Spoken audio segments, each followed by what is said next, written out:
Olá, aluno do terceiro ano da Escola Profissional Monsenhor Melo.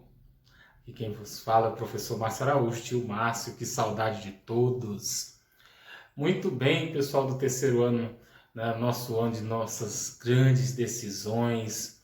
Estou aqui deste lado, vocês aí do outro lado, recebendo esta videoaula. Teremos videoaulas, teremos aulas, aulas gravadas, teremos lives.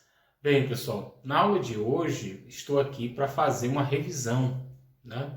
A saudade é muito grande de vocês, mas estou aqui para fazer essa revisão muito interessante, tá? Essa revisão que trata, né, dessas condições extremamente importantes que a gente já trabalhou em sala de aula durante o nosso início do ano de 2020. Então, é muito interessante a gente ressaltar, que apesar dessa pandemia, da quarentena, nós já vimos uma série de assuntos em sala de aula, tá? E eu preciso fazer essa revisão para que a gente recomece bem fazendo essa revisão, tá bom? Assim, um dos pontos que eu aqui começo a discutir, rediscutir com vocês, é a questão da geografia ter se tornado ciência, né? Então, lá no século XIX, a geografia se tornou ciência, isso foi na Alemanha, né? É um dos pontos que a gente sempre aborda, né, no terceiro ano. Foi no século XIX que a geografia se tornou ciência, e ali surgiu a escola determinista alemã, de Ratzel. A escola possibilista veio logo em seguida, né, a escola do Lablache, na França. E aí isso se desenrola até a chamada geografia crítica dos anos 70, que vem até os dias atuais com o grande geógrafo Milton Santos.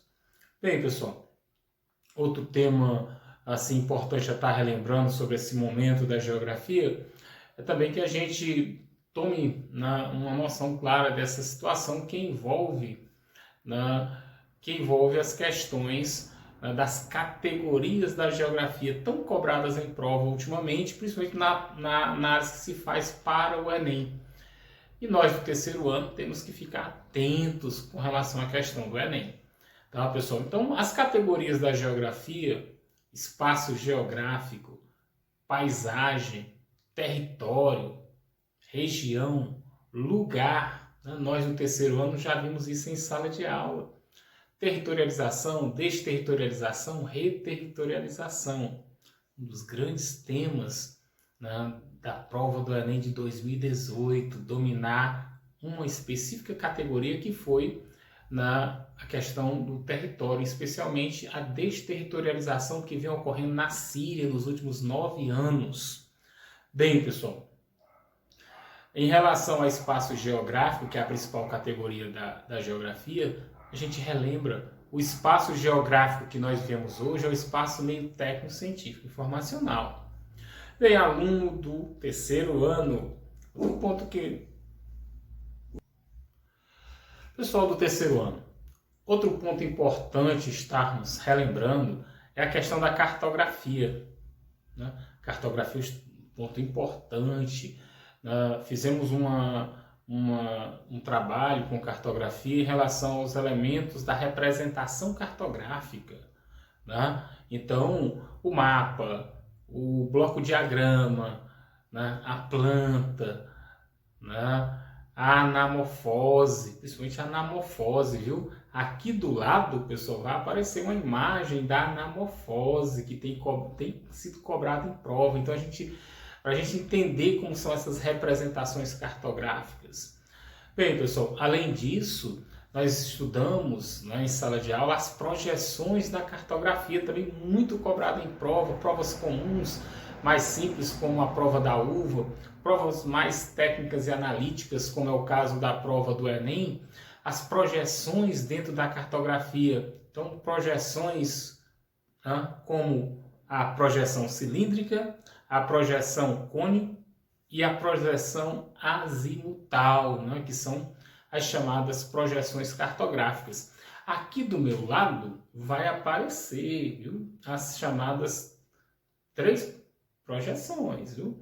A projeção cilíndrica do Peter, a projeção cônica e a projeção azimutal. Então, assim, cilíndrica, Peter, Mercator e Robson. Temos a projeção, né, cônica e a azimutal, conhecida pela bandeira da ONU, tá bom? Bem, pessoal, outro ponto que estamos aqui analisando dentro dessa cartografia também são chamados cálculos cartográficos, né, a utilização da grandeza das escalas. Então, o vestibulando tem que ficar sempre muito atento a esse tipo de situação, né? A cartografia também já foi um dos temas que nós vimos ao longo, né, do ano de 2020, tá bom? Então, ficar muito atento. Cara aluno do terceiro ano, outro ponto que eu gostaria de discutir com vocês nessa nossa revisão, nesse nosso primeiro contato, é sobre a questão da geopolítica. Tá? Muito interessante, está lá no livro de vocês, tá? Geopolítica, né? Professor, o que se discute? Relembre. Pessoal, a questão da geopolítica, a gente primeiro faz uma análise do que vem ocorrendo em duas fases da geopolítica. Tá? Por que isso, né? A primeira fase da geopolítica, que foi marcada pela ocupação física, né? Lá no final do século XIX e início do século XX, essa ocupação física, ela, de certa forma, e assim, muito bem colocada, essa ocupação física nos proporcionou duas grandes guerras mundiais. Tanto a Primeira como a Segunda Guerra Mundial estão associados a essas, né, essas ocupações físicas. Tá bom? Bem, pessoal, porém, depois da Segunda Guerra Mundial, o que é que acontece? Vamos entrar numa nova fase da geopolítica, que é a chamada fase ideológica do mundo bipolar, da Guerra Fria, bipolaridade. Olha a imagenzinha aqui do lado, ó. Viram aí? Uma imagenzinha sobre o momento da chamada bipolaridade. Tá? Período interessante que, né, essa bipolaridade, ela marca a segunda metade do século XX, aí ela vem até o final dos anos 80, início dos anos 90. E assim, no início dos anos 90, né, tem o fim da União Soviética e aí desmorona o mundo bipolar. Porém, pessoal, é bom lembrar também que durante esse período da bipolaridade, nós vimos em um país específico na Europa, a questão da Alemanha, né, da chamada divisão da Alemanha. Após a Segunda Guerra Mundial, a Alemanha é dividida em duas, né, a partir de 1947, Alemanha Ocidental, Alemanha Oriental. Né, essa Alemanha Ocidental com capital em Bonn, que era a Alemanha capitalista, e a Alemanha Oriental Socialista com capital em Berlim. Por volta do final dos anos 50, início dos anos 60, muitos alemães do lado oriental socialista atravessavam para o lado capitalista. Isso fez com que, em 1961, o grande exército soviético construísse o famoso Muro de Berlim. Olha a imagem do muro aqui, ó. Tá interessante o Muro de Berlim, pessoal.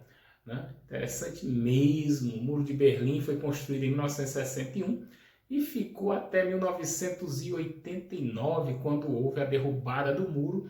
E aí simboliza muito essa questão, né, do que nós podemos analisarmos como o início dessa condição de decadência da União Soviética e começa a desmoronar o mundo bipolar. Então, para a gente compreender esse processo também. Bem, caro aluno do terceiro ano, outro ponto que eu gostaria de estar discutindo com vocês é sobre a situação que envolve, né, a nossa geopolítica, que é a chamada geopolítica do Brasil. Tá? Professor, como assim? Pois é, pessoal, no Brasil nós também temos fatores geopolíticos. Um deles é a Amazônia Azul, que é o nosso litoral, muito importante, a questão do Atlântico Sul, da costa brasileira. Temos até um vídeo sobre isso. Porém, a imagem vem primeiro, né? Como é a costa brasileira? Né? Então, como é a questão da costa do Brasil, da chamada Zona Econômica Exclusiva, o direito de exploração, né? A questão do mar territorial, tudo isso é colocado para nós. Tem um vídeo sobre isso, viu? Fique atento.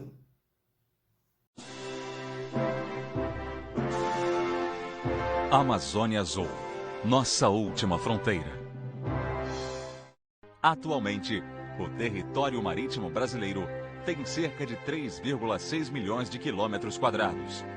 Em 2004, o Brasil apresentou à ONU sua proposta de acréscimo de 900 mil quilômetros quadrados a essa área, em pontos onde a plataforma continental vai além das 200 milhas náuticas, quase 370 quilômetros. Quando a proposta brasileira for aceita, o território marítimo brasileiro somará mais de 4,5 milhões de quilômetros quadrados. É uma área maior do que a Amazônia Verde.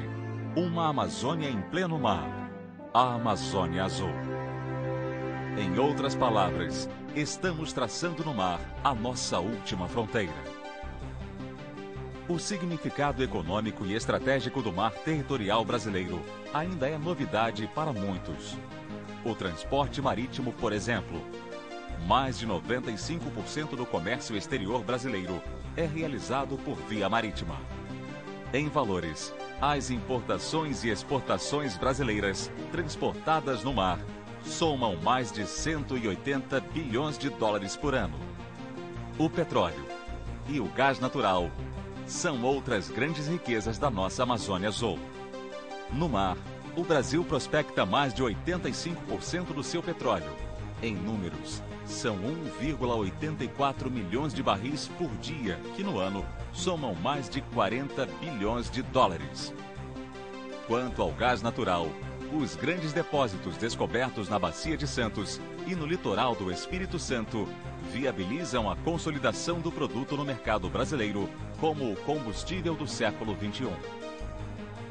A atividade pesqueira é outra riqueza da Amazônia Azul, com perspectivas favoráveis de geração de alimentos e empregos. Os recursos minerais marinhos, já explorados extensivamente em várias partes do mundo, e os segmentos do lazer, esporte e turismo são outras potencialidades. Privados do livre uso dele e da extração dos recursos nele existentes, estaremos diante de uma crise sem limites, capaz de paralisar o país rapidamente. Mas o que fazer para que isso não aconteça? Muita coisa. Uma delas é a fiscalização do mar territorial brasileiro. Na Amazônia Azul, não há como se construir uma barreira física para demarcar os seus limites, que são definidos pela existência de navios em ações de patrulha. A proteção das águas jurisdicionais brasileiras é uma tarefa complexa. São 4,5 milhões de quilômetros quadrados de área a ser vigiada. Se a ação for tímida, atos ilegais como pirataria, contrabando, despejos de material poluente, exploração da fauna, entre outros, encontrarão terreno fértil de propagação em nossas águas. Ações de patrulha marítima, realizadas efetivamente pela Marinha do Brasil, evitam os ilícitos e combatem os infratores em nossas águas. O Brasil conquistou a tecnologia necessária para exercer a vigilância estratégica sobre o seu vasto território continental, mesmo nas regiões pouco povoadas. Mas na Amazônia Azul, um modelo de vigilância é mais complexo que no continente e passa necessariamente pelo adequado aparelhamento da Marinha do Brasil.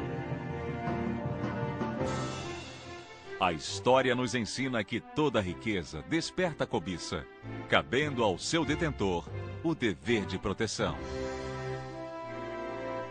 Os brasileiros colecionam evidências históricas a respeito. A questão é saber escolher o rumo, olhar o futuro e navegar. A Amazônia Azul, o futuro do Brasil, está no mar.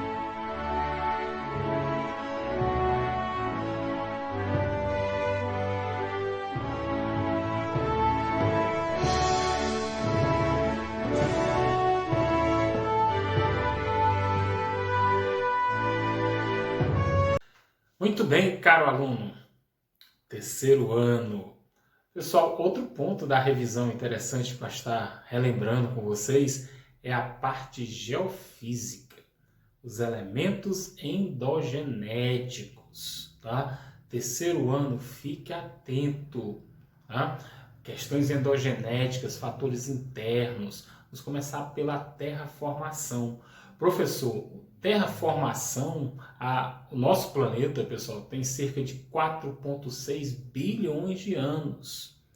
E esses últimos 4,6 bilhões de anos, o planeta começou a se formar, a resfriar, continentes soerguer, se deslocar, o oceano se formar. Tá? Temos até aqui uma imagem que mostra esse processo, né, da chamada terraformação. É bom a gente lembrar, pessoal aí do terceiro ano, que com relação a essa questão endogenética, geocronológica, o planeta tem 4,6 bilhões de anos, que nós temos a idade da Terra, medida em eons, eras, períodos e épocas. O éon é o maior compartimento de tempo. O adiano, o arqueano, o proterozoico e o fanerozoico. Contam aí 4 éons desses 4,6 bilhões de anos. Pessoal, a Terra se formou, né, geologicamente. O carbono 14 faz essa medição, né, dessa idade desses terrenos. Mas a gente precisa lembrar que conforme a gente analisa essa evolução da Terra, como nós estamos trabalhando em endogênese ou endogenético, a ação interna do planeta, a discussão caminha para fatores internos do planeta. Tectonismo, o vulcanismo, os abalos. E aí, pessoal, um dos primeiros pontos que é a análise tectônica é a análise que se faz em torno dos ambientes de deslocamento das placas tectônicas. Uma análise que é feita a partir, né, da conhecida, né, discussão do Alfred Wegener, da famosa Pangeia, tá? Ou seja, toda a Terra, né? E, lógico, pessoal, uma única massa de terra, tem até a nossa imagem aqui da Pangeia, ó, a Pangeia aí, ó, um único continente ao redor dele, uma única massa oceânica, tá bom? Outro ponto interessante, pessoal, essa teoria da Pangeia foi, né, confirmada, tá bom? Durante, né, a famosa tectônica de placa, nos anos 60 do século XX, a tectônica de placas, ela, né, com os satélites, aí puderam ver que a América do Sul encaixava, né, com a África, que os continentes pareciam realmente aquele quebra-cabeça que tinha sido, né, desmontado. E assim, aí você já começa a analisar deslocamento de placas tectônicas. As placas tectônicas, elas convergem, né, colidem em alguns lugares. Em outros, elas divergem, que é a separação. Em outros lugares, eles passam lateralmente uma pela outra. Bem, pessoal, são os chamados movimentos tectônicos. Tem um vídeo sobre isso. Preste atenção.